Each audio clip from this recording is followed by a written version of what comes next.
Not all franchise founders are trying to build the same thing, even though on the surface it looks like they are. Everyone says that they want to scale, but when you look a little closer, you realize that different founders are optimizing for completely different outcomes. Some want more freedom, some want more control, some want to help build something that lasts beyond them. That difference in intention shows up in the architecture of the business long before it shows up in the results. I'm Justin Kaiser, and I've spent the last 24 years building businesses. I built a franchise brand from scratch and scaled it to over 100 franchise territories in just 3 years before an acquisition.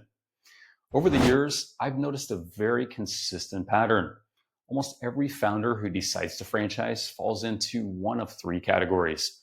Understanding which one that you are might be the most important strategic insight you've ever had about your business.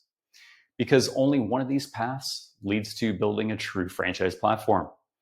The first type is what I call the lifestyle founder. A lifestyle founder is not really trying to build a company. They're trying to build a better life. They want more income, less stress, more freedom from the day-to-day operations. In many cases, they're burnt out from running a single location or a small group of locations. And franchising looks like a way to step back from stepping away from the upside. Their goals are personal before they're structural, and that's not criticism. It's just a different objective. You can see this in how they design the business. They keep the organization lean. They avoid building layers. They resist complexity. They're careful with spending on infrastructure. They're not trying to build something that can support 200 locations. They're trying to get to 10 or 20 and then stabilize. Very often, they succeed. They end up with a nice lifestyle, predictable income, and a business that runs fairly smoothly. But what they're building is not a platform. It's a lifestyle business with franchisees attached to it. The hidden limitation of the lifestyle founder model is that it creates a very real ceiling because the company was never designed to grow beyond a certain size. Every additional location after that point adds stress instead of leverage. Support then starts to strain. Quality becomes harder to maintain. The founder finds themselves pulled back into the business instead of freed from it. And at some point, growth stops feeling like progress and starts feeling like weight. The second type is what I call the operator founder. The operator founder loves the business itself. They love the craft. They love the details. They love being involved in how things are done.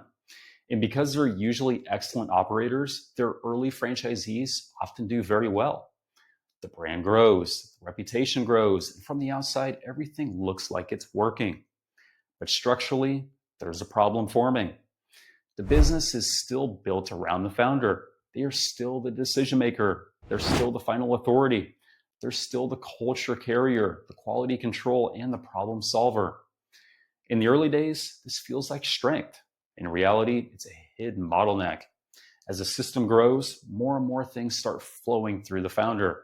More approvals, more decisions, more escalations, more exceptions, and eventually the company hits a very predictable ceiling. Growth becomes harder instead of easier. The founder becomes more stressed instead of more free.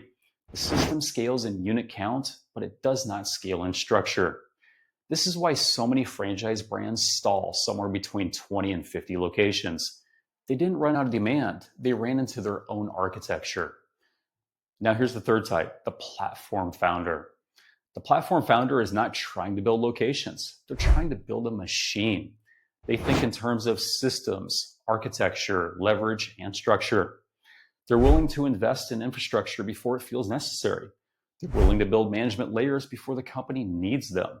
They're willing to design the business for the scale they want, not the scale they currently have. This founder asks different questions. Not how do I get through this year, but what does this company need to look like at 200 locations? Not how do I personally make sure this gets done, but what system makes sure this gets done without me? And this is the only type of founder that ever builds a real franchise platform.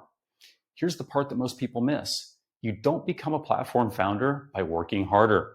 You become one by thinking differently. It's an identity shift.